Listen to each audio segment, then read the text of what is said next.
Bondzee on YouTube.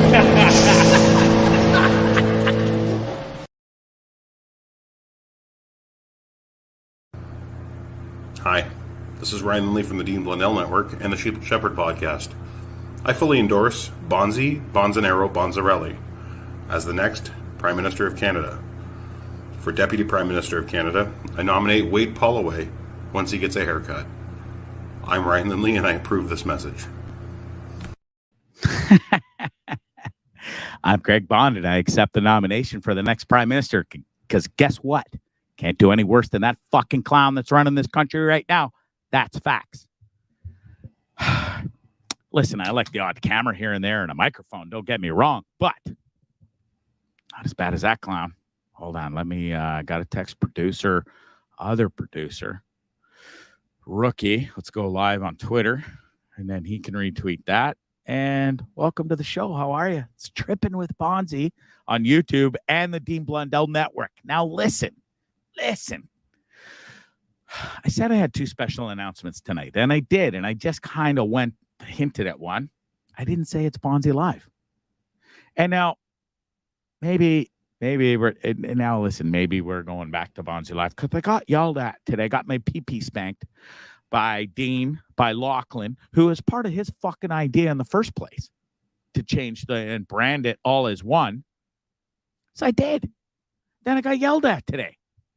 Changed my name on the social media to @Bondzee16.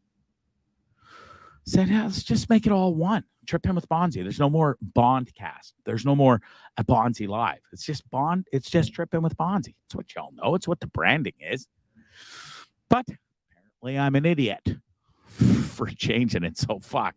We'll stick with, for now, we'll just go with, it's Trippin With Bondzee on my YouTube channel. Same name. And we're still on the Dean Blundell Network. Happy to be there. Happy to be part of that shenanigans.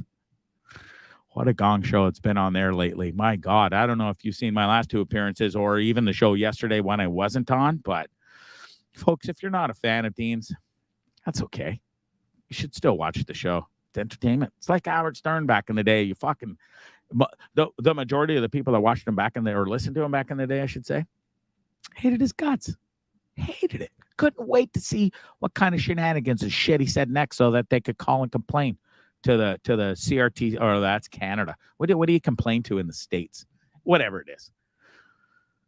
That's what makes good radio. You got to have the haters, because if you don't have the haters, you haven't made it yet. So there you go. And I've got me some haters too, so it's pretty funny. Listen, welcome to the show. How the hell are you? It's Bondzee Live, I guess, for one more, I don't know, on Trippin With Bondzee on YouTube and the Dean Blundell Network. Listen, it's been a gong show of a little while here. I got my air conditioning fixed today. Only took 3+ months. Not a big deal. Awning guy was supposed to come by today. He did drive by, but he's a busy fella, and he's here till Friday. I was supposed to be out of here today. Still here. But that's okay. That's okay. Having a great time. Does it really matter if I broadcast from Palm Desert or San Diego or LA or Timbuktu? Doesn't matter. It's this. It's this, what you're listening and watching. You don't care where I broadcast from. So here you are. Here's what you get. Welcome to the show, everybody. Kaylee, Wade, Gwendolyn. Wade. He's never at a loss for words, that fella. He's always late. Thinks he's goddamn Axl Rose or something. It's like 2 minutes late. Just making sure everything's on point so that you don't make fun of me in like a bad way. You know what I'm saying? Fernway Rick, thanks for watching from Florida. I hope your Prevost bus is running nicely and you got your battery problem solved, if you will. Carrie Lapugula. I fucking still can't say that name. Lapugula. Is that how you say it? Lapugula? You're awesome, she says. Well, you're awesome too. Thank you, Carrie. Such a special girl. It's my high school buddy. Love her. She's a really nice person. All right, what else? Make sure you're watching the show on YouTube on my channel, Trippin With Bondzee, okay? It's not just all about Dean. Dean makes enough money. Dean gets enough clicks.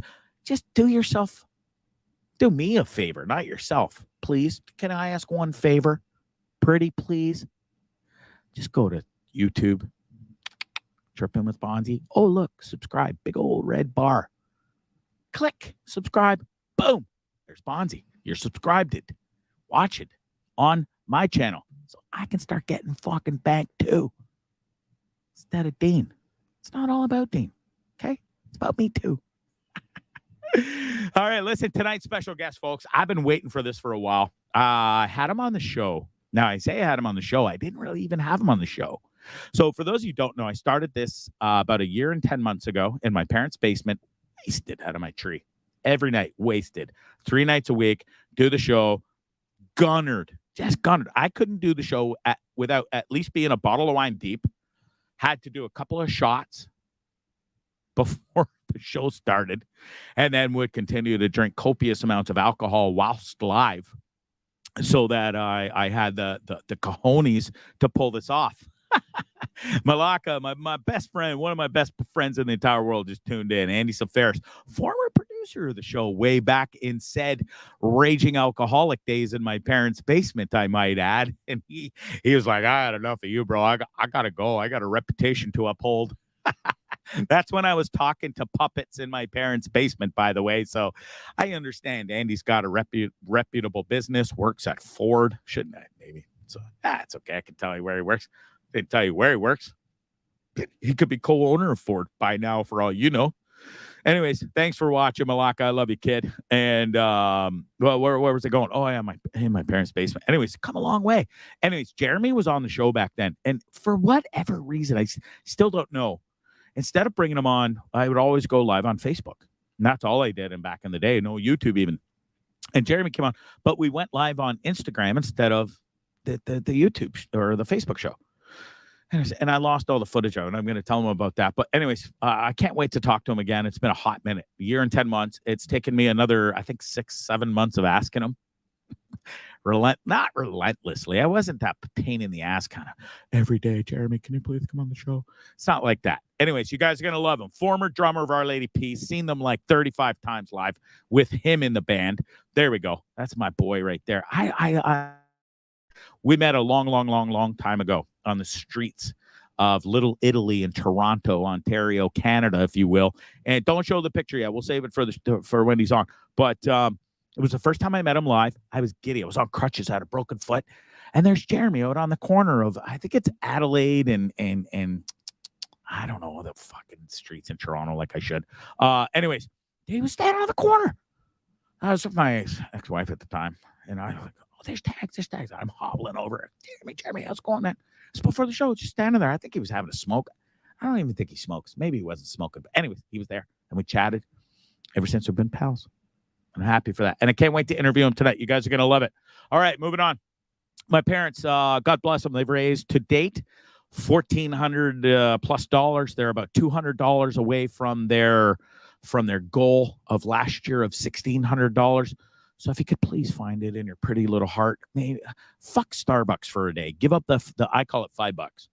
Maybe just go with it $5 for a day.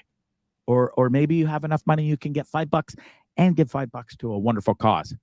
Ronald McDonald House and Sick Kids Hospital in Toronto saved my little nephew's life.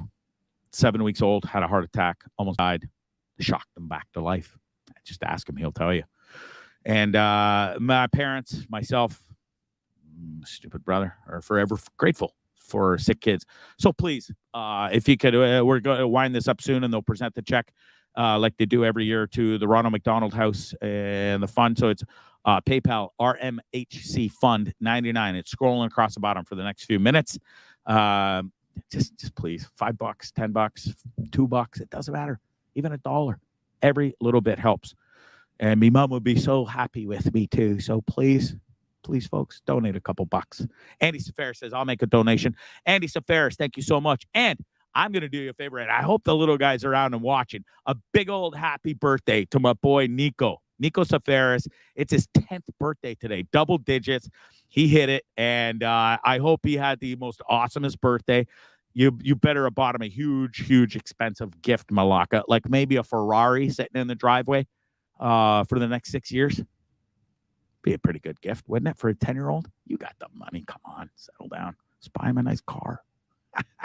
Anyways, go donate a couple bucks. Happy birthday to my boy Andy Safaris' son Nico. And what else? Okay. So the two announcements, like I said, we're now down to one because we're going to switch it from Bondzee Live, and we kind of are. We're going to transition here. Okay, folks. Apparently, not everybody likes to just big old kick in the teeth. Oh, where did Bondzee Live go? Thought it was Bondzee Live. It's still Bondzee Live. It's Trippin With Bondzee Live. It's not that much big of a deal, is it? Apparently so.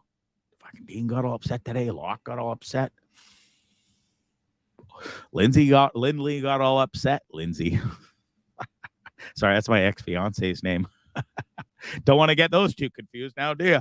All right. But the other big announcement, folks, let's get right to it, is I am thrilled to announce a new partnership with a new sponsor of mine, Positive Mike's Brewing out of Alberta, Ontario, Canada. He's joined the team. We're going to be sponsoring this fella for the next little while. He just sent a T-shirt to my producer in the background there, producer Glassy. There he is. Got it going on. There it is. And Look November. at that. Yep. Positive Mike's Brewing. He's got these T-shirts for sale. I think, folks, there's only 5 left. You can get your very own. Doesn't matter where you live. He'll ship it to you. I think they're $25, and $5 of that will go to the prostate foundation for prostate cancer. They call that Movember.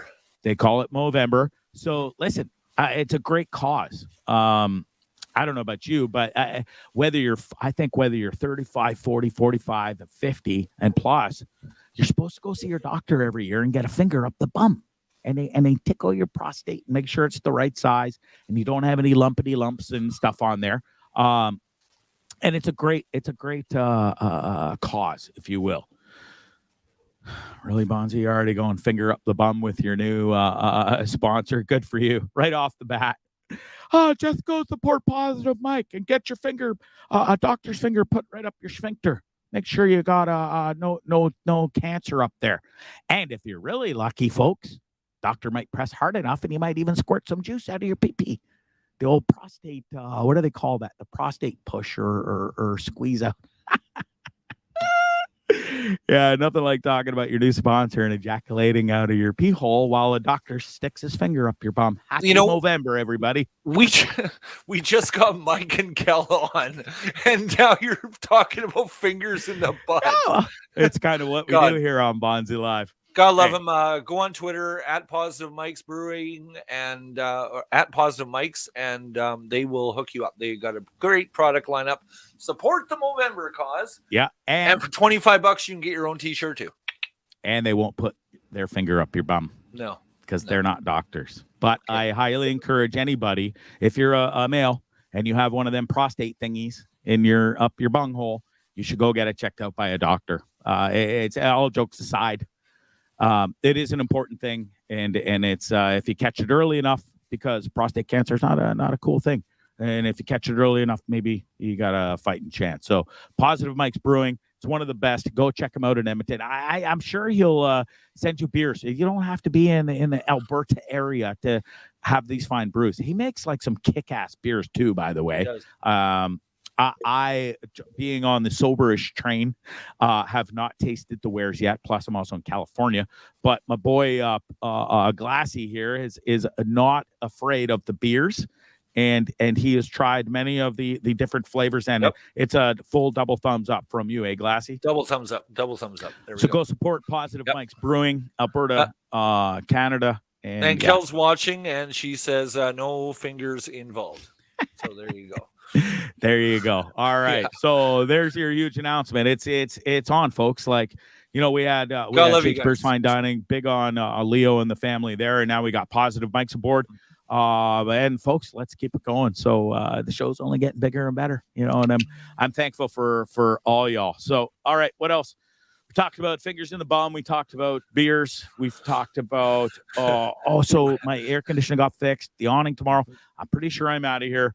And speaking of, I was worried about, funds, I'm always worried about money and stuff, but I think I figured it out.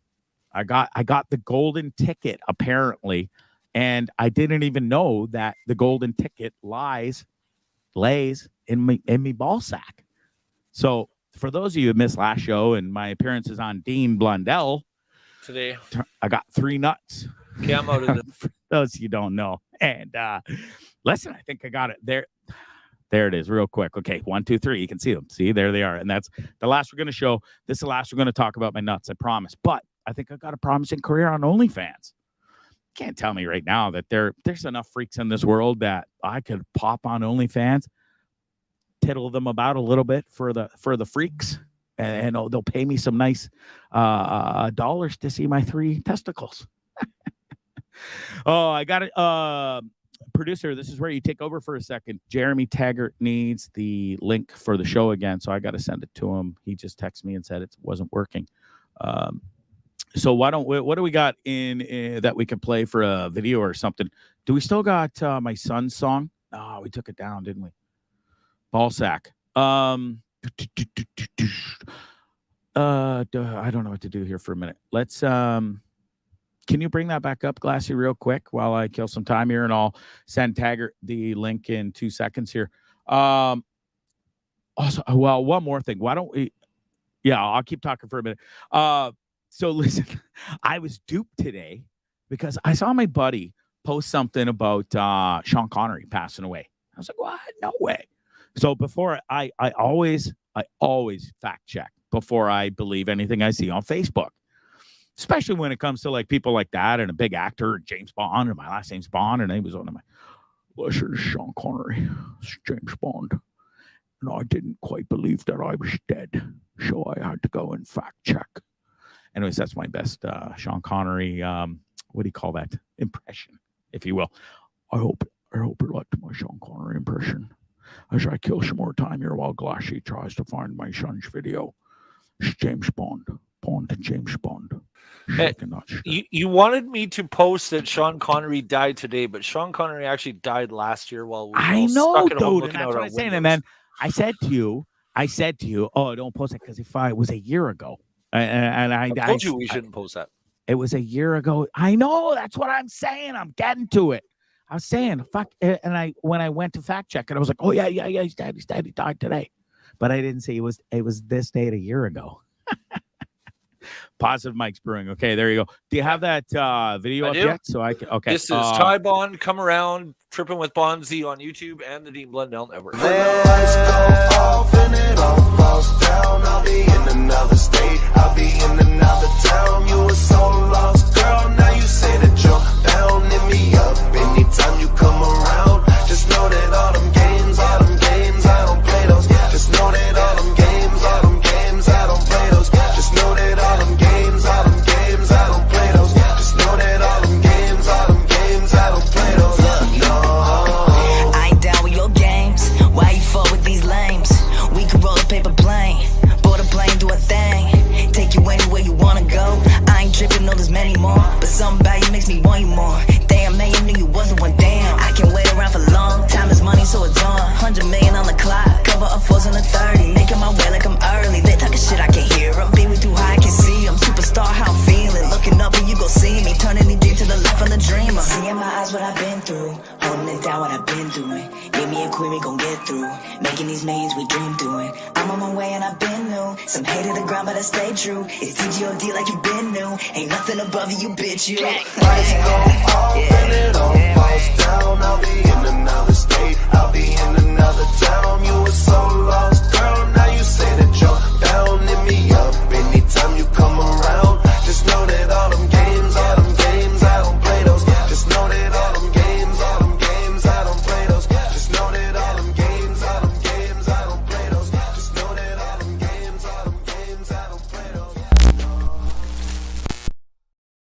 Yes, guy. There you go. That's Ty Bond. That just dropped his new remix from a Wiz Khalifa song, Come Around. And I just sent the link to Jeremy. He should be joining us any second now. Wade says, I'm sure 3-ball will be brought up countless times on other podcasts. Yeah, sadly. Well, I don't even care. Like, it's a funny thing because, listen, I was married for 15 years with her, 17. Then I was engaged for a little while. Been with some other girlfriends along the way, and not one girl knew I had 3 testes, but they've been there for it's been a long time. And Dean said, like, what? Not one girl you were with ever noticed? And no, it's a true story. And I talked to my, I don't know what you call her, ex-girlfriend, whatever.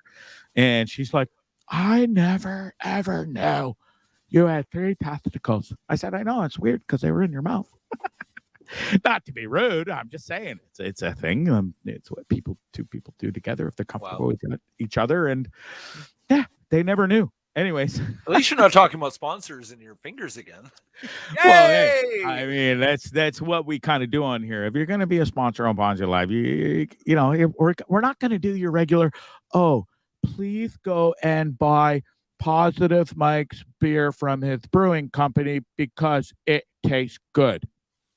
You're not going to get a rating it's thing a for lump. me. I think it's a lump or a growth. We're not quite sure yet. Listen, the fact that he went legs over his head to take that photo.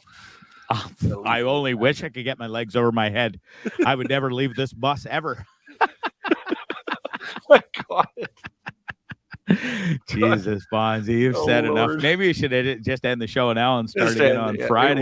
Where's those color bars? Where else can you go from here? Where the hell is Jeremy? Oh, shit. Okay, well, before Jeremy gets here, listen, I'm not a big political guy. I don't talk politics. I don't like to talk politics on this show. But I am all for showing a funny political video of a fella that might be the president of the United States of America who goes by the name Sleepy Joe. And here's how and why he got the name. He lives up to it. Roll. And looking strong, present. Look at Joe at the Climate Change Summit, Paris Accord. Look at Joey. Joey! Joe, don't do it. Joey, don't you fucking... And he's out. Are you fucking kidding me, Joe? Wake up, man. You're making us dick-stained and pig-dicked on your behalf, and you out here falling asleep at the Climate Summit, you fuck. Wake up! Sleepy fucking Joe. Are you fucking kidding me, man? Don't they got Starbucks over there? Drink a fucking latte, an espresso or something. Wake this fucking guy up. Joey! Joe, come on, man. You look fucking crazy out here, man. Wake this motherfucker up. Hey, Joe, wake up. Unfucking believable. Unbelievable. Fuck me sideways. I love that video. Now, listen, I'm not a Trump supporter, okay? Trump was gold on TV. That's what I was a supporter of. Guy was gold every single day. Not one news station could leave Trump alone. It was entertainment. I don't even see any much more from this clown. It's just like almost boring out there these days. But then you get gems like that roll around. Can we play that one more time while we wait for Jeremy? And I'm going to text him because it's priceless. Sleepy Joe at his finest. Go. And looking strong, present. Look at Joe at the Climate Change Summit, Paris Accord. Look at Joey. Joey! Joe, don't do it. Joey, don't you fucking... And he's out. Are you fucking kidding me, Joe? Wake up, man. You're making us dick-stained and pig-dicked on your behalf, and you out here falling asleep at the Climate Summit, you fuck. Wake up! Sleepy fucking Joe. Are you fucking kidding me, man? Don't they got Starbucks over there? Drink a fucking latte, an espresso or something. Wake this fucking guy up. Joey! Joe, come on, man. You look fucking crazy out here, man. Wake this motherfucker up. Hey, Joe, wake up. Unfucking believable. Unbelievable. Oh, that was awesome. All right, folks. That's Sleepy Joe, President of the United States. Yeah, living up to his nickname. Not saying he's doing a bad job. It's just a funny video. That's all. All right, folks. Without further ado, listen, it is my guest is here. It's Jeremy. Started in the music industry as a 17, 18-year-old kid smashing the skins for a cool little band called Our Lady Peace. Spent an amazing 20 years at the band. Now is the co-host of one of the best podcasts you can listen to in Canada, worldwide. I don't care. It's, as far as I'm concerned, it's the best. All-around funny dude. It's a pleasure to welcome him to the show. Jeremy Taggart. How are you, pal? I'm good. How's it going, bud? Yeah, it's great. Just rocking away here on my Prevost in California. You're familiar with these kind of buses and stuff, built a little differently than what I'm on, but you spent many years on the Prevost tour buses and rocking the North America circuit. Sure. I love a good tour bus. And do you know what the sweet spot of a tour bus is? Do you know where the best bunk is on a tour bus? No. The passenger side, middle, front. So of the 12, the first one that you open the door, the left one, right in the middle. Okay. That's And the why is it the best? Why is it the best? It's above the engine, so you don't hear the hum of it. You're not too high, so you don't feel the rattle. And it's just in the middle. The back is where the engines are. Yeah, and rumbling. And on the other side, there's just it's just more traffic. And, the passenger side, I don't know, just there's cars going by on that side more. So it's like you're just kind of cozied up on the interior of the highway. Weren't you ever worried though, if the bus driver ever did got into something, automatically he's going to swerve so that you're going to get hit first on the passenger side? Wouldn't it be safer to be on when you're on the road, you don't think about that stuff. Like thankfully, I was never in an accident like that. I've been shaken out of my bunk and stuff, but like to be on the roadside where there's nothing compared to the roadside where there's traffic coming by all the time. Yeah. Telling you, that passenger side middle bunk at the front, it's the money spot. It's gold, eh? It's gold. Yeah, and that was my spot. Like I would get irritated if I couldn't get that spot. That's awesome. So I'm gonna jump around here because you brought this up, so I want to get into it. But was it weird traveling around all those years with 11 other dudes on a bus at given times, and you're all in your bunk beds, or did you embrace that? Because I think every band started in a van or even maybe a big old station wagon. So the fact that you're on a bus is probably a big deal. Am I correct? Yeah. Well, we were in a van, and then to be in a bus, it's like having a hotel on wheels. That's what it's like. You're instantly in a position where you can do whatever you want. You can go take a piss. You can, get something out of the fridge. It's a glorious thing compared to being in a van where you're either driving or passenger or navigating or, swapping out, back and forth, and there's nowhere to sleep really. You can't lie down. Yeah. In a bus, you have your own space. So it's a huge difference. And I still remember to this day the difference, even though OLP, we toured pretty hard in that little van for about, a good year and a half before we got into an actual bus. So we crossed Canada 5 times in that little van, and that's to make you sick and realize that you need to go on and get to something. So yeah, and throughout America too in the van. And once we got the Van Halen tour, we got in 95, we got the tour support to pay for a bus. Yeah. And we could go on tour with a bus. And that was a huge difference for sure.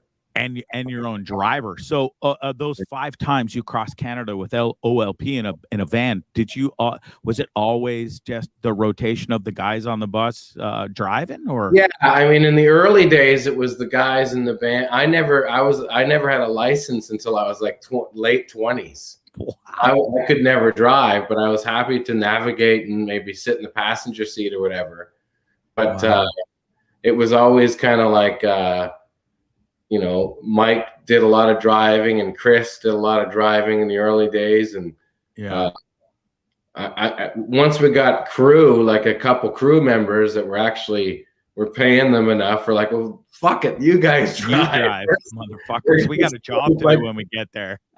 For sure, definitely. So once we got 2 crew guys, they became the drivers. That's awesome. But before that, we were all kind of just doing it ourselves, and once you get to a bus, like it's just that stress of 8 hours to the next city, goes away. You're just like, okay, we're having a party tonight. lounge, you know, Oh, whatever. you got Poker big screen, game. big We're gonna screen watch. TVs, video games to play. We're gonna watch 10 movies in a row or whatever, you know. So it becomes a different thing when you're in a bus, but when you're in a van, it's like fucking god damn it. Yeah, right. Looking out the window, it's cold in the winter. Yeah. Well, you know you made it when you got the bus, and so we'll get back to Our Lady Peace, but I want to start from the beginning. I like to tell a story, and I can't thank you enough for taking the time to join me. You're a busy fella, and you've had a crazy year, Jeremy, and so Been busy. let's get it. You have been busy, so you sold your house like God. It's got to be a year ago, right? Even around the same time I sold mine. It was Or even late. It before. was late last fall. Yeah. It Yeah. was right before Christmas. Yeah. So you sell your house, but you hadn't bought a house yet. And that process turned into a nightmare for you because the market in Ontario and I think across North America, in fact, went completely off the charts. Yes. And if I remember correctly, we're friends and I follow you on social media and everything. And I think you and your wife and family looked at or fell in love with 7 or 8 houses before you actually got to actually purchase one over the past year. Yeah. That must have been a nightmare, dude. We were in 8 bidding wars and lost them all. And, you know, one of them was ridiculous and actually I'm glad we lost all of them because we kind of we were trying to find something in our neighborhood in Lake Wilcox in South Aurora, which is probably the most expensive neighborhood in the whole GTA. Like King City is one thing, but to be on the lake and on the water in that area, it's gone through the roof. So literally just a plot of land that's 25 feet by 80 on the water is worth $1.2 million just for the land. Crazy. So you got, and then you have to deal with the hell of permits and putting stuff together. But I mean, that neighborhood has gotten so insane that, you know, the real estate surrounding it just has gotten crazy as well. So, and anything, you know, even you could go to Creemore or frickin', all the way to Peterborough. It doesn't matter where it is. Like everything is going to be ridiculously expensive through the roof. You know, we just moved. We got lucky. We got sick of going in on new places that were done. We started looking at places that need a little bit of work, and we found a beautiful neighborhood that was really sought after and something we had been looking in for a long time. And it was a house that was literally like when you walk in, it's like the Fresh Prince styles, like 1991 carpets. And like everything was like mint. Like you could have filmed a Brian De Palma film in there. You know what I mean? Like 80s, anything from the 80s. Weekend at Bernie's, you could probably film parts of it in the old house that was here. So we just bought it and got it at a reasonable price. Instead of going into a bidding war, we went to places that were sitting on the market for 2 weeks. Right. You know?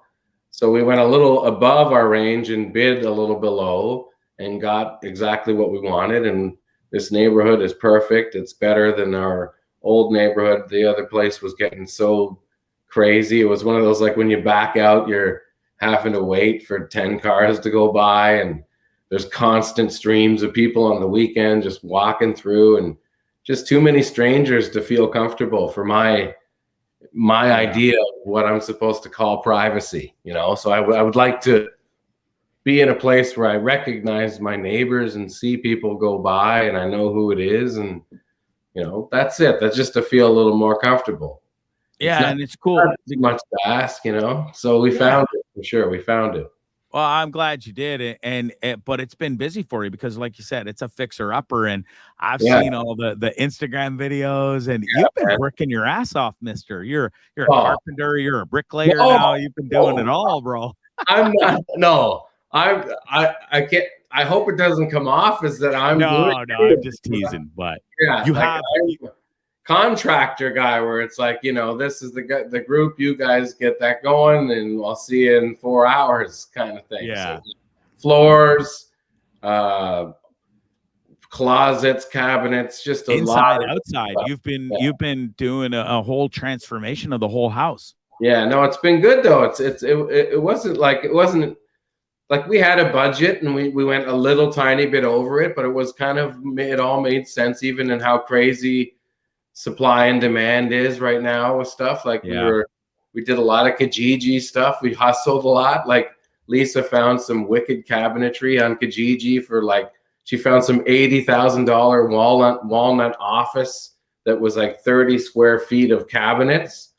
And we put them throughout the house where we have like an office with cabinets and storage and like the ladder across the top because it's so high with the storage. And then like kitchen cabinets we used and throughout the bedrooms. So like she bought this like $80,000 of cabinets for $3,000 on Kijiji. So we just it was expensive to get them here, from there to here and put them in and stuff. But like, it was perfect. It really made a difference in the house for sure. That's cool. I saw the picture of your wife on the sliding ladder going across the thing. You see that in the movies and like the old studies or libraries, if you will. And it's the only room in the house that was like high enough to have a ladder, to have a reason for a ladder. So you can actually it might be a fucking Monopoly game you're getting instead of like an Orson Welles novel. You know what I mean? But you're still going up that ladder to get something. Yeah. So did you live in the house the whole time you were going through this madness, or did you guys have a safe haven? We were here. Well, like we got the floors done before we were here, and then we moved in, and then it was just kind of a gong show. The last thing is coming in on Tuesday. Is the kitchen cabinets are coming in, so we'll have the kitchen done. That's the last thing we need. Fantastic. And you built yourself a pretty fancy drum room, being a drummer and all. That's got to be a cool little project that you set your heart to. Is it finished? Is it how you want it, or are we still gonna upgrade it as we go, or where are we at with that? Well, I mean, it's all done. It's the the Sonacore, that stuff, the green thick. It's like a drywall, but it's really dense and it's good for, I think it's Sonar Pad or something like that. But it deadens the room. It creates so kind they of. Can't hear you in the house when you're pounding away on the skins. Oh, they can hear me, but it's not as without that. It's like I might as well be in the room. But like when you put that in there, it's at least 60% less. That's cool. I think we have a video. I don't know if the producer's paying attention right now and stuff, but we got a cool little video. I think it's you doing Black Crows, if I'm correct. Is he there right now? I don't even know where he is. We'll get to that after when he's back. Yeah. Oh, he's there. Okay. Let's see if and we'll roll this. Okay, go.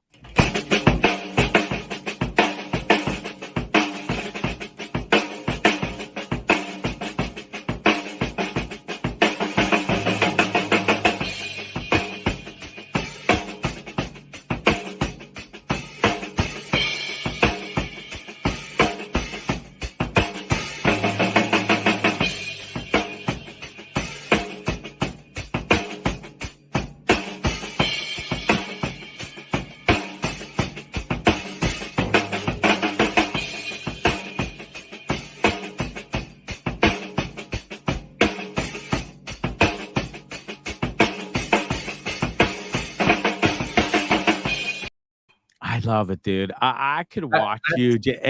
That's free falling. Free falling. Tom Petty. What did I say?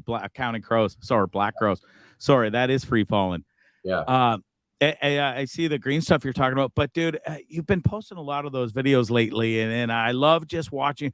Do you get the chance to escape at least once a day and go pound the skins every day, or is it something you do just when you got free time, or how much are you playing the drums these days? Every day. It's not escape. It's more just kind of reason and makes sense to do it. I have some stuff in the works, so I'll keep that in the vault until things go. But stuff's going on, so I'm just Well, that's cool, and maybe that's a good segue into. Do you miss playing in a band every day or practicing and being part of that? camaraderie in a band, or I mean, I know you did it for 20 years and we've talked about this before, but is it something that you miss in that whole camaraderie, or is it cool for just Jeremy to go down in that new basement and room and just do your own thing and see what happens in the future? No, it makes sense to perform with people for sure. Definitely. Absolutely. Like that's where anyone thrives, is in collaboration. So for sure. Right. I mean, you started way back when with Our Lady Peace as a young kid, actually. 17. And Yeah. you were 17, correct? 17, yeah. Yeah. And it's wild because I was living on Weston Road, and my there I am there. Much Music. The Sears. No, that was at the. Is that at Much Music? Yeah, that's right. That is Much Music. Yeah. I'm wearing we called that the Polly shirt that my cousin gave me, because you could wear it and it would get wet, and it was so polyester that it would dry in like 10 minutes in the summertime.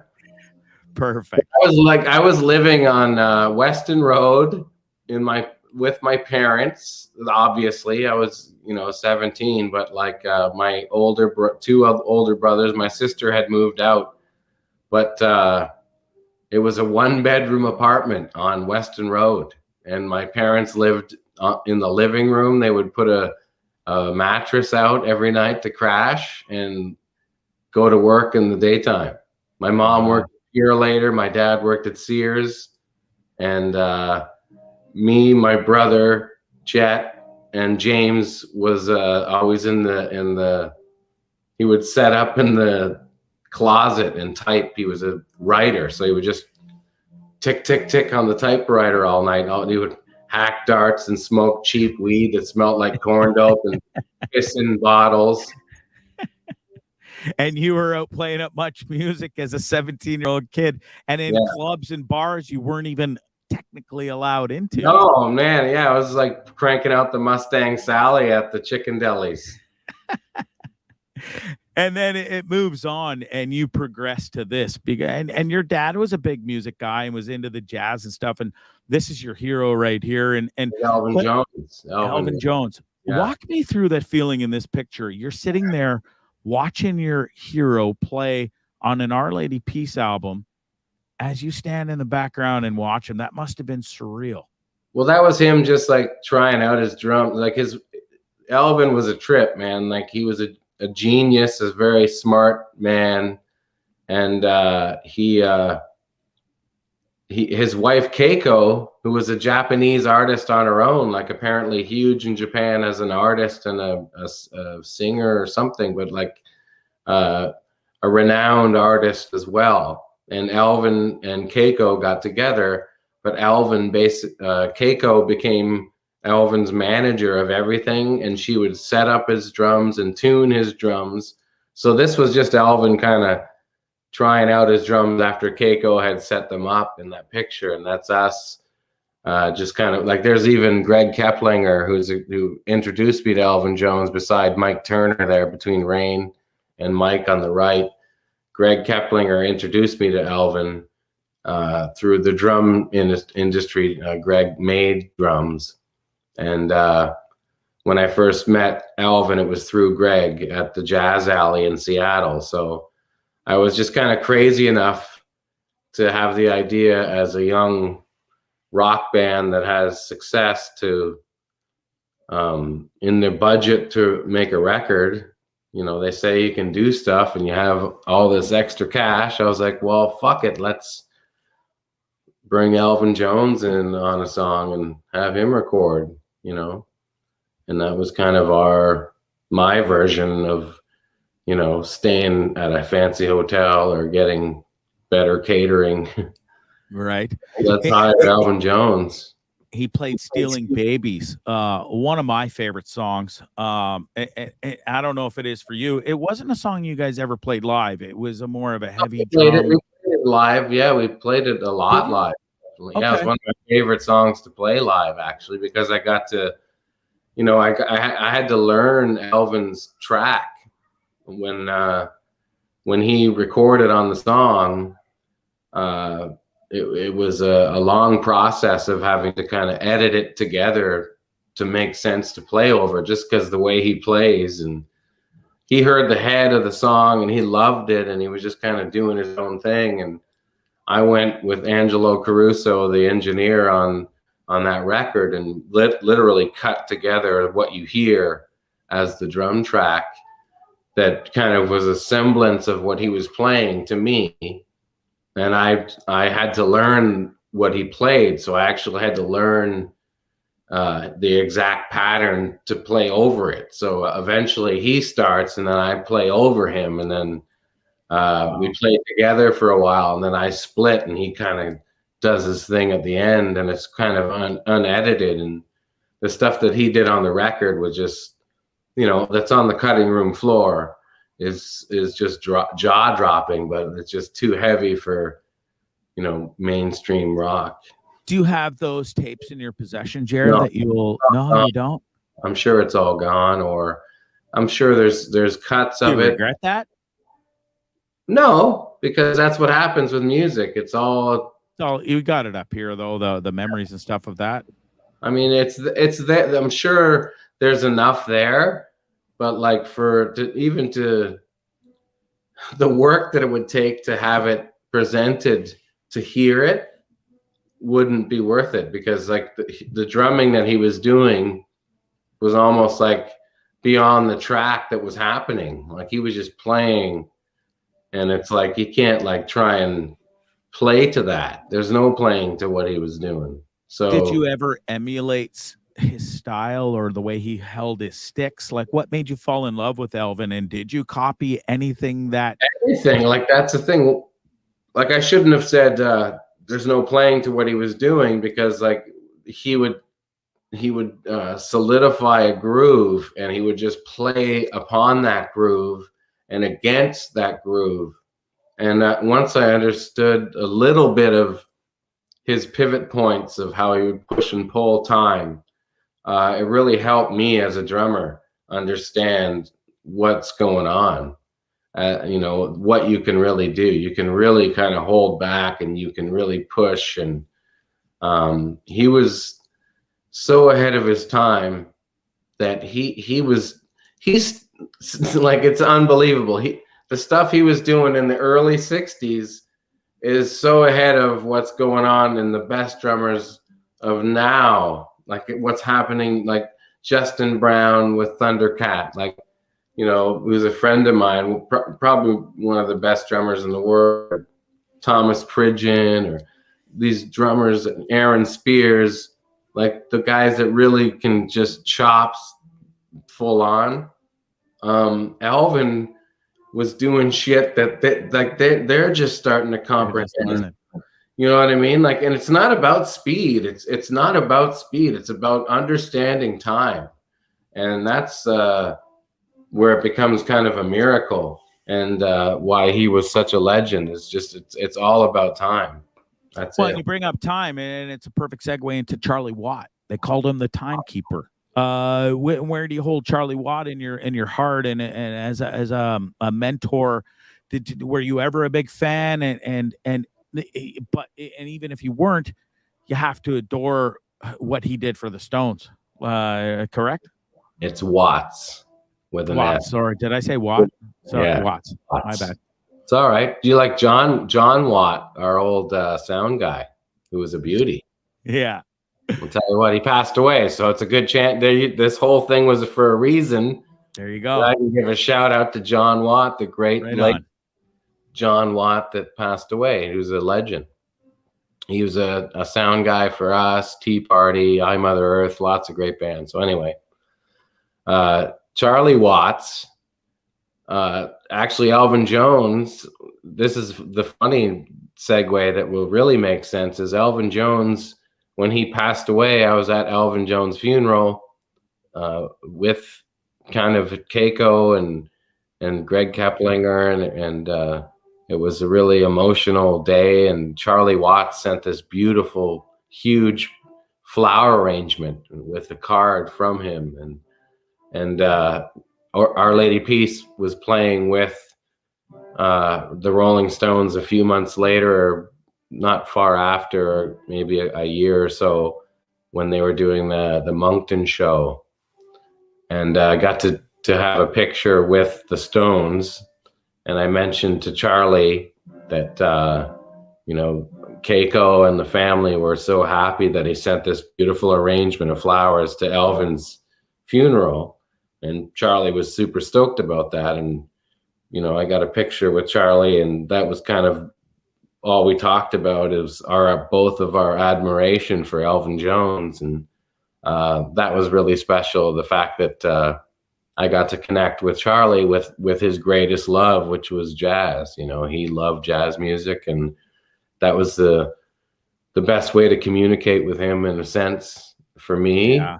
It was from the heart, because I was there with Elvin's family, and he called me his Canadian-born son, and that was something that I'll never forget, and I considered very special, that I could call him anytime and say, hello. And so, Elvin was a huge influence on me, and the fact that we got to record together and had some kind of a history in music is definitely the highlight of that part of my career. That's pretty cool. So my producer wants to know, Gina Krupa or Buddy Rich? Gene Krupa or Buddy Rich? Both of them hugely influential. Both of them as important. They were kind of like the Stones and the Beatles.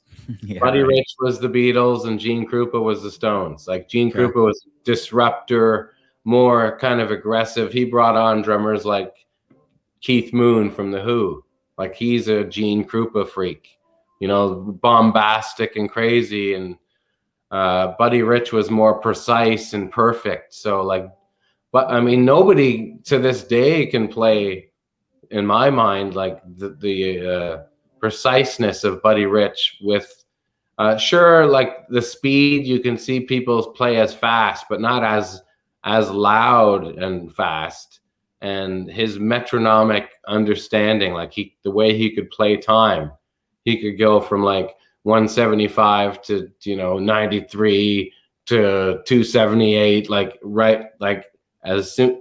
And he never read a chart, but he could listen to a piece of music and know all the shots instantly after. Like, those kind of things are it's just, he was more of a savant in that regard. Where do you, so you say savant in these, there's so many great musicians out there, and we talk Charlie Watts and the Stones and the Beatles and your band, Our Lady Peace, a former band. Where do you put Dave Grohl in all of this? Amazing drummer for Nirvana. It was kind of like they made the grunge scene, and then he goes on to be one of the biggest frontmen, maybe arguably. Do you hold high regard for a fellow like Dave Grohl, or where does he stand in your realm of music? Dave Grohl with me is like, he doesn't need any more publicity. So good cheers to him. That's that. Right. Fair enough. All right, moving on. Honestly. He's fantastic and a great drummer. Was he a good drummer? Like, I'm ignorant to what. Fantastic drummer, big time. Okay. I would say for 2/4 grooves, like simple stuff, like doesn't get any better. Like, it's at that point, it's like, what are you feeling? But it's like, it's 100% versus, like, it's not like the way that kind of drumming is at that volume. It's maximum volume. You know what I mean? If there's no turning that to 2. You know what I mean? So drummers like that, for me, it's like, I love it, and I see the time, and I dig it. I love that there's playing tempo, and I feel it. But I start getting to the point where I need something else. I need to take it up a notch. For sure. So let's get back into Our Lady Peace real quick, and before we move on to all your other adventures and stuff that you've been up to. But in this picture right here, sorry, I'm fighting with my producer. You're so young. You're watching your hero. There's guys like Mike Turner, and Rain there is so young. You spent 20 years in that band. and I traveled across North America countless times. I guess I mean we've talked about it before, but do you get do you miss the road? Do you miss traveling with that band? Do you regret leaving? Like, where are we at so many years later after that big decision of leaving for 20 years with those guys? The time that passes, the more I feel that it was a better decision that I've made. There's no regrets whatsoever, not at all. I mean, you can't do anything for 21 years and decide not to do it anymore and have regrets after that. You know what I mean? I don't know any job. You go around a neighborhood and people that have worked somewhere for 21 years and you know. Yeah. And the memories you got. What's that?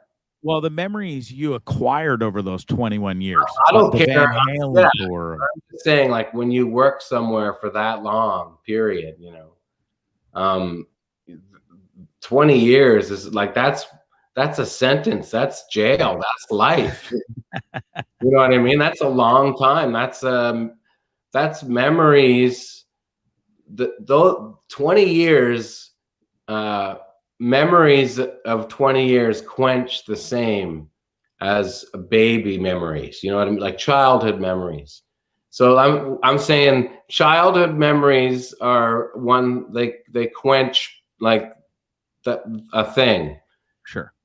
You know, 20 years old, 40, 60, you have memories when you're 40 at 20 that are the same.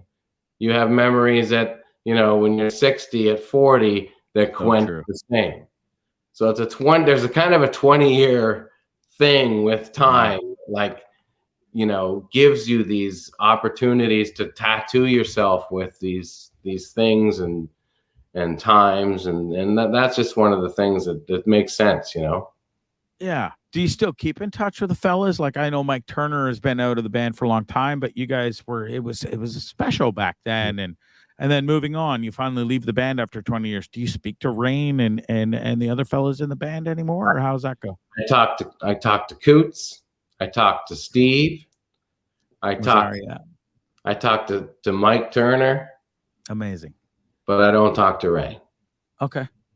And you know what? I'm going to leave that alone because we don't need to go there. And it's anything, to be honest.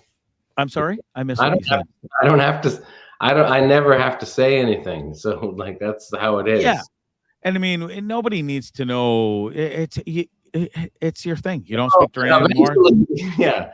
You know, people. You know, I'm not saying that nobody needs to know. I think everybody knows. That's more than so it's not a nobody needs to know. It's more like everybody knows. Do you want to talk about it, or like is there? I'm just saying.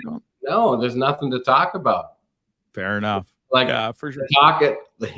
He does it himself. He can talk, and it happens when he speaks, not me. Yeah, yeah, for sure. And I respect that. So you move on, and dude, you got a new bestie out there, and it turned into this amazing thing. Which, did you even see this coming? And what I'm talking about, obviously, is Taggart and Torrens. You teamed up and you started this podcast, which turned into cross Canada tour numerous times.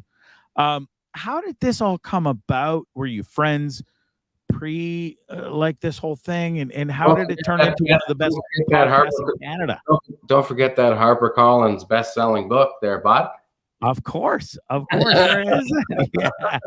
Canadianity available. Canadianity on great bookstores. You came to the signing in Barrie. Remember that, right? I did. My sons have, and you've been on tour with Our Lady Peace. You've been on tour with Jeremy Taggart and Torrens, and you also did a drum tour, I think, like 3 times across Canada. How many times you been across this country, mister? I don't. So many times. I don't know. I like. It's not just driving, flying. Yeah, I've been across the country so many times. I spend. Before this pandemic, I was kind of in another province on the reg. You know what I mean? You really were. So I'm always kind of roaming around the country, and I've had the privilege to understand a lot of the cities and know the ins and outs and have friends throughout the country, and it's a beautiful place to live, man. Yeah, it is, and it's so cool that you got to experience that. You're not even talking just big cities and going on tour with a band. You went and did stuff alone on drum tours, and where it was just you on a stage. And my sons got to come and see you back in the day when and we'd sit there and watch, and it was fascinating. You just tell stories. You're a real a great spokesperson for just everything you do, being a drummer, being in a band, sharing your stories. And it must have been so fun. And you've done it in so many realms where you have, is there literally any small town in every province that you haven't been to?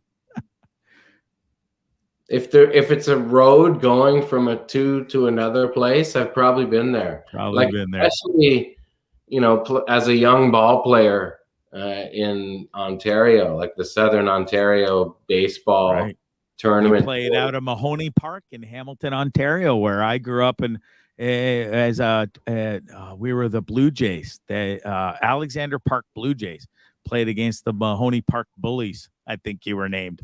That was a tough neighborhood over there in Mahoney Park. I didn't play in Hamilton.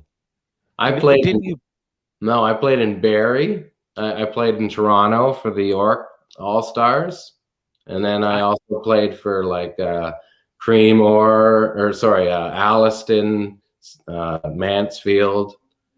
Won a title back in '84 in Mansfield and South Simcoe. Yeah, man, baseball was a big deal for me as a kid, for sure. My dad loved it, and I was kind of, our bonding time was just throwing the ball and hitting the ball and just practicing all day. Yeah. The baseball is a great sport. Did you watch the game 6 last night and watch Atlanta win? Yeah. This year it's been tough because that to me was the worst possible final there could have been. You know what I mean? Of all the teams, and the chop was turning me off, and the whole seeing Trump in the stands. I was like, man, I can't. This is bullshit. I'm not watching this. And just the whole thing just turned me off. I'm like, this is the World Series, and here we are. America's just so fucking crazy right now. And we got the Astros are a bunch of fucking cheater bastards. Yeah, that are allowing this fucking dirt ball, giving them the red carpet in the place. What the hell's going on? I don't know. It's hard to, and not to mention the fucking Blue Jays beat the shit out of the Braves all year. 6-0, by the way, just in case anybody was wondering. Blue Jays winning would have been riding with Biden. Sleep control. I love it. Sure. Listen, that's funny, but and you're not wrong by any means. But listen, you're 270 episodes in now to Taggart and Torrens. You guys started at 1. You took it on the road. You guys had an amazing stage show. You'd play the drums. You'd do your comedy stuff. I mean, he's been around forever. He's one of the funniest guys in the world. How did this friendship ever start, and how did this all take off? Well, I mean, I guess it started with the Gravity tour for OLP. I was like, let's get these guys to open up and just be MCs, and Rain was like, fuck that, no way. And I was like, come on, it's a great idea, it'll be fun. And I had to fight for it to the point of getting them on the phone to explain what they were going to do. And eventually we bent him on it, and it was the best time. It was a great time. They actually Mike Clattenburg and the 3 boys, Ricky, Julian, and Bubbles, were on the bus, and we filmed a whole episode called Peace in the Park that still to this day is on the cutting room floor. No way. I don't know if it's where it is, but it was pretty funny stuff that we recorded. Anyway, meeting them and just being friends with them on that tour, and they just kind of blew up on that tour. That was their second season or something. And them being out in all these massive crowds, and there was just a vibe, honestly, from the first show to the last show, it was like from a reasonable show to like the biggest show in the country. And I'm sure it had more to do with television and people were watching it. But to be there with them and, you know, to walk into Denny's and nobody gives a fuck about rain anymore, it was pretty funny to see. I love the dig. That's Not funny. big, it's the truth. I'm just saying. They got so popular that like no one gave a shit that Our Lady Peace was coming into Denny's. Yeah, well, it's kind of a dig because Rain didn't even want them there, and he's like, "Oh, fuck you, Jeremy. They're not even going to be funny." And then like, the Trailer Park Boys walking into a fucking Denny's in the middle of when they're already firing the things up, and they were filming so much that they were not that far from the characters, and we were partying so hard that it was kind of like the show all the time anyway. Yeah. So like we would go into Denny's and it would be just a big gas and like they were in character. Yeah, and then people loved it for sure. I love it. So yeah. You guys, you were on the road, you were killing it. COVID hits, and so you're just podcasting hard across the country. So now that it's not over by any means, but do we have some big plans coming up for you and Torrens to get back into that sort of thing, or what's coming up next? Yeah, well, for sure, definitely. Once we can start doing live shows legitimately, we will. But like we've been going every week now for over a year. Like we're pounding it. So like I think we're just happy with the consistency. You know, we teamed up with the Podcast Exchange, which is like an advertising company that's helped us kind of like monetize the show now. So that's cool. So awesome. Yeah, kind of like it's branching out in that regard where we can do more touring and we'll be happy to get out there for sure. Definitely. That's awesome. Well, I look forward to it. And the podcasts are great. The book is awesome. We just put that up, so everybody should go check it out. Listen, how was the golf game this summer? Did you get out much and play? I didn't get enough playing. No, we never do. Maybe a couple times a month. I want to go out every other day, but I'll get her going next summer for sure. I had some fun though. I had some good times. My boy Taylor Pendrith is getting her going though. I don't know if you noticed that. He tied fifth for into Bermuda last week, and Mexico this week. Hopefully, he'll get her going. That Bermuda was under some tough wind conditions. I noticed. That's the worst Sunday I've ever. Like I was like talking to him, so fired up for Sunday, and it's like the priest in fucking Caddyshack weather. Right. The worst is sideways. Like they're underneath an umbrella. Like it's like, oh, looks like they might have to take a break. You think they might need to take a break? Fuck, get them out of there, man. It's wild. You've got a lot of golf buddies out there, and you've played some sticks with some pretty serious fellas. And listen, we've been trying to play for I think about 5 years now. Yeah, we'll get out there. We'll get out there one day. I've either been in Nicaragua or Costa Rica, or the COVID then hit. So, and now I've been traveling on this bus in the USA for 7. Are you in Palm Springs? I am. I'm just outside of Palm Springs and its neighbor, Palm Desert. I've been keeping. I try and keep up with your pods, your show. So like, what's going on? I heard you were maybe selling the bus. What's the story right now?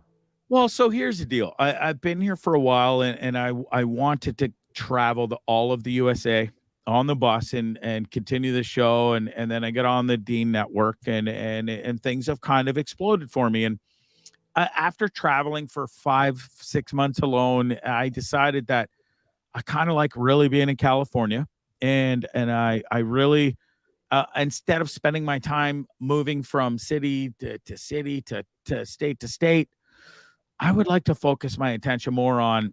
And I'm a voice actor by trade now, and instead of trying to do these YouTube scripts and small commercial stuff, I want to make it bigger and better. I've earned some chops now. I've been at it for a few years, and so I put together some demo reels, and I'm so close to LA. My oldest son, who's 23 now, lives in LA full time, and I think it's the best thing for me to do is to sell the bus, get my money, and put it into furthering my career down there, or Vancouver or somewhere where I don't want to be a famous Hollywood actor or anything. I would be happy to be a voice actor doing there's so much money to be made in chopping movies from Hong Kong and Asia and stuff, and dubbing. There's some great movies over there that Canadians don't know about, and so many voice actors are voicing these projects and making some sick cash, and that's kind of where I listen. Don't get me wrong, Jeremy. I love living on this bus. I'm in love with this bus, but I think I've run the gambit of being that tripping with Bondzee, traveling around state to state guy anymore. Does that make sense? No, it's you have to kind of do it to get it, right? You never done that before, and now you did it. And like to be honest, like if I were you, I'd be like, fucking, why would I go another mile? If you know what I mean? Exactly. If I'm happy with where I'm at. And that's why I've been, and I say stuck, and I always say that word, but I'm not stuck. And I feel Palm Desert kind of brought me here. I had one friend here that before I came here, and that turned into a dozen friends. And I get to play on fancy ass golf courses around here. And there's a plethora of them for a really good, decent buck because of friends I know or have made since being here. And then being in this community and in this, I'm not in a trailer park. I'm in an RV resort. Staying in Palm Springs. Yeah, there's a big difference from a trailer park to an RV resort. There's no Randy Quaid's in those trailers. No. They come out really like Arnold Palmer with his fucking little golf clubs ripping out into this little and everybody's got their fancy golf carts, and it's just fun here. And I've really enjoyed settling down, and it's allowed me to focus more on me instead of focusing on being on the road and traveling and trying to make content for everybody and making cool YouTube videos. Kind of was like, you know what, fuck that. Let's just focus on me. And I mean, your whole show so far has been a transition of who you are. So like, that's something that's great. Like, it sounds to me like you're in a way clearer space than when I talked to you last year, so. Oh, Jer, I mean, come on. When I talked to you, there's no kidding aside, I was absolutely wasted out of my face. But and I say that, and you were, and it's no secret, you were an alcoholic. But you were a functioning alcoholic, and I was then too. When I interviewed you the last time, I was hammered, but I was able to make it a decent interview, which it really was. And a lot of people gave me kudos, and I have come a long way. I still struggle with alcohol, but I've been sober for a bit now. I'm at the gym every day. I'm playing wall tennis every day, and I'm just happy right now. And I'm just trying to get to that next step. But I do feel a lot better, and I really have built a great brand, and I'm pretty proud of that. So, right on, keep rolling. I will, and I can't thank you enough for taking the time. I've kept you long enough. You are a gem, dude.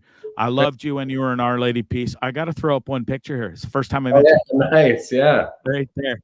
That was what I can't remember the name of the club. It was in Little Italy. Oh, the Mod Club. It just came to me. Oh, nice, yeah. That was outside the Mod Club. God, it's got to be 2000, maybe somewhere around there, 1999, somewhere in there. I don't even know, but that's right. That was like the I guess it would be Spiritual Machines acoustic show or a Spiritual Machine show, right? Wasn't like Mike Weir there and Gabby Lee? Yep. Yeah, that's right. At the Mod Club in Little Italy. First time I got to run into you, and it's funny how we've been kind of pals ever since, in a sense, like we were essentially for a long time. And I don't know if you know this, and you probably do, because we've had some pretty private chats, and I'm comfortable talking about this.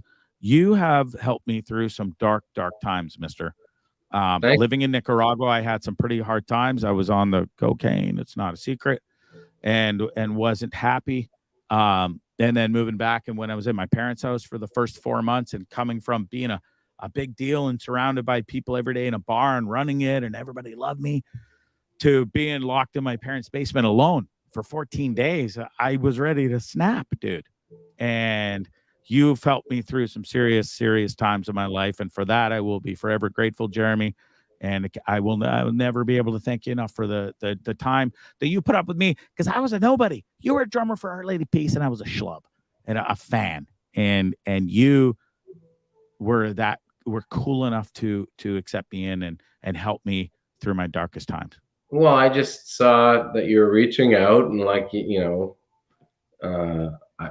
was just difficult not to respond, and I'm glad that you got out of that, because like, we all have some difficult times. Like, it's been a difficult time for me. Yeah. The last you lost your brother and your dad within a small amount of time, dude. Like, sure. It's always right at the surface, and especially suicide. Like, my brother took his own life, and that kind of bubbles constantly. So, like, there's no get rid of it, and like, you when you get you take the opportunity to escape or to be here and present, and that's it. You got to kind of pick your opportunities to be in the present, and you also have to mourn those things. That's the other thing. Like, I noticed I was kind of putting it off for a long time, like, just kind of trying to not think about it, but you have to let it, you have to mourn the loss, and it's consistent. It never stops, but it's more about life. We're here, and living is a beautiful thing, and to breathe is a great thing, and to be with others. Like, I was in a wedding down in the islands last week, and you had to be double vaxxed to get there, and no one was wearing masks at the wedding, and you could hug people and say hi and handshakes, and it just felt pretty good, eh? Yeah. But my emotions were just at the surface consistently by being around people consistently. So I forgot how important that is, like, to be social and kind of speak your feelings and kind of get shit out, So this pandemic has been kind of about hiding under a rock, in a sense, and necessary for all those reasons. But to be able to kind of be out there and talk to people again is nice, for sure. Yeah. You're a special cat, man, and I really appreciate your time. You're an amazing drummer. I got one more question before you leave, and I'll let you go. Are you ever gonna cut that hair, or is this gonna be? I'm dying to know. I'll cut it tomorrow if I felt like it. Like, I don't even care. Like, honestly, my son was like, "Hey, let's cut our hair today." I'll cut it all off for sure. I'm just glad I have it all. Yeah, no shit. That's all I tried. I kept the skullet for a while there, and I thought it would rock it. There we go. I knew that was coming. Yeah. But it was nice flow in the back with a hat on. I'm 46, and I'm not even dipping a little at the corners here. Like, I'll give you a straight up. Like, Look at that. Like, good for you, dude. I'm so jealous. Lucky. I would have been, I guess, a month ago, I would have been jealous, but now the attention I've got from ladies since I shaved my head has been. You got to go all the way and just own it, and then you're good to go. Yeah. You're Patrick Stewart now. Like, you're gonna tell me Patrick Stewart's not gonna, like, entice some people? Right? Yeah. So you're 100% right, and it took me about a week. It's not about how you look; it's about how you walk and how you talk, my friend. That's it. Yeah. It took me a week to embrace it, and now I love it. And then it's brought me a new confidence. And I've been off the alcohol a whole bunch lately. I've been running every day. I've been playing wall tennis, and I do feel so much better and more confident. And listen, it's we'll take it one day at a time, as they say in the alcoholic world. It is literally one day at a time. I just interviewed Theo Fleury. Now, and some people were like, "Oh, I can't believe you're gonna have him on because he's quacko now and QAnon." And crazy for sure. He's crazy, but when I had him on, Jer, we simply talked it. We kept it. We kept it on the track. Kept him in the lanes of like fucking personal injury. And we just talked about his personal injury and then the Chicago Blackhawks stuff. And when you have a good conversation with Theo like that, he actually is a pretty good dude. He is, for sure. We had him out in Calgary at our live show, and he was fantastic. And it was I didn't even know he was gonna start ripping into the right wing madness like after that. So, it got to the point where I had to like just kind of let him go on Twitter. I was like, I can't do this anymore, bud. Sorry, man. You're fucking nuts.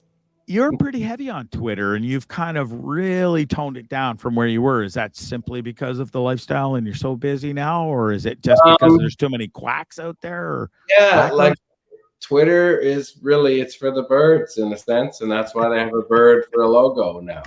That's legitimately it. Like it's love it. I like to throw something out there here and there, but I mean I'd like to say I'm more busy, but I just look at it and I'm like I just have nothing to say. You know, I feel things are so divided that it's a vortex of fucking bullshit is what it is. You can get sucked in pretty quick. Yeah, I still enjoy it for certain reasons, and it's the best things are kind of there, but overall, it's just more of a waste of time, to be honest. You know, like I just kind of, if you want to say something, say it and then move on. That's okay. But to kind of dwell on it and react and listen to like that's not something to do. It's kind of that becomes a bit of a waste because you don't even know who you're dealing with. You might be talking to someone who is in in the middle of Russia, just a bot that's just trying to waste your day. Stir some shit. Yeah. Well, listen, pal, that's it. I won't keep you anymore. You're a real treat. I'm thrilled to call you a friend. I love your music. I can't wait to see what you hinted on it, that you've got some shit in the works, something in the vault. What time frame on that? Soon. Okay, that's all. Nothing else, eh? We're not getting any special breaking news here on Bondzee, Trippin With Bondzee? Nothing. Just nice. I'm working on. I'm getting my stew up. All right, bro. Well, I can't wait. And listen, if you want to break it here ever, feel free. Okay, because there's this a pretty good avenue, and I'd love to have you back on again in the future and see what you're up to. And I wish you all the best. Stay safe out there. You're a real treat, pal, and you're the best. Thank you so much. Thanks a lot, brother. Talk to you soon. Yeah, take care, Jeremy. Bye. Bye now. That's Jeremy Taggart, folks, formerly of Our Lady Peace. I meant to ask him if it bugs him having that moniker, former drummer of Our Lady Peace. Probably not, because it's something. I think it's something you can tell he's proud of. Now, sure, he doesn't speak to Rain anymore, but hey, teach their own. Fuck, Keith and Mick didn't speak to each other for years and years. So, I'm sure he doesn't regret it or regret. He doesn't regret it. He said that, but I'm sure he doesn't. I'm sure it doesn't bother him being called former drummer of Our Lady Peace. It's be a pretty good badge to wear, as far as I'm concerned. What a great interview. I think, not toot my own horn. I meant on his side. I'm not an asshole going, oh, toot, way to go, Bondzee. Great fucking job, pal. It's not like that. I think he's a real treat. He has been real and honest and open with me for so long. We've known each other a long time now. And I am proud to call him a friend. And if I ever lived in Ontario full time for more than in a hot minute, we'd be probably even closer and hang out more. But we don't. I don't. And but we've always been pals on social media and talk a lot. And I wasn't kidding. He's helped me through the darkest times. And I could have got into it more. We actually even have a special song together. But I won't even get into that. The guy's a good dude. Anyways, that's enough. I've said enough. It was a great interview with him, and I thank him for his time, Jeremy Taggart. You got to go check out his podcast with Jonathan Torrens. Those two are a pisser, and they got some amazing, amazing content. 270 episodes in now they are. Go check them out. It's Taggart and Torrens Podcast. That was Jeremy Taggart, formerly of Our Lady Peace. This is Bondzee. It's Trippin With Bondzee on Trippin With Bondzee on YouTube and the Dean Blundell Network. Peace and love. Can't thank Jeremy enough. Also can't thank Mike's Brewery enough. Help me out here. Put that your t-shirt. Where's your t-shirt? I'm having so Positive Mike's. Thank you. Positive Mike's Brewing. I was just fascinated by Jeremy, and I'm not tongue-tied. I was just like, I'm trying to soak it all in as I finish up this show. And Positive Mike's Brewery. Can't thank you guys enough. There it is. And brand new sponsor. Can't wait to start pumping them each and every show. And I promise not to talk about sticking fingers up bums every time I talk about your brewing company. Go support Positive Mike's Brewing Company. Order a t-shirt for Christ's sakes. They're pretty cheap, and $5 goes to a great cause. They only got a few left, and I encourage you to go get one. Then you'll be one of the cool kids, just like me and just like this guy. How are you, pal? That was a great interview. Good job. Positive Mike's Brewing. That was a good interview or what? It was a good interview. Yep. Thanks, pal. As a drummer myself, I totally related to a lot of things that he was talking about. I was going to ask him about AOT custom drums because I think I showed this picture. Yeah, I used to date the owner's daughter of AOT Custom Drums a long time ago. As a fellow drummer myself. Boring. Yeah, good Fair for enough. you. Guys, name dropping out. Yeah, I used to date. Yeah, I used to date Walt Disney's daughter back in the day too, but yeah, goodbye. All right, folks, that's it. It's Wednesday, and I'll see you Friday. Hopefully, we'll have Reggie on for part 3 of the police stories. He shot somebody. He did. He shot and killed 2 people. We'll talk about the first person he shot in the first 6 months of his job. Hopefully, we'll see him Friday. And we may even be coming to you live from a different location. Maybe, maybe not. We'll see. All right. You take care. Have a great rest of the week. Peace and love. It's Bondzee, Trippin With Bondzee on YouTube and the Dean Blundell Network. Bondzee Live, Bondzee on YouTube.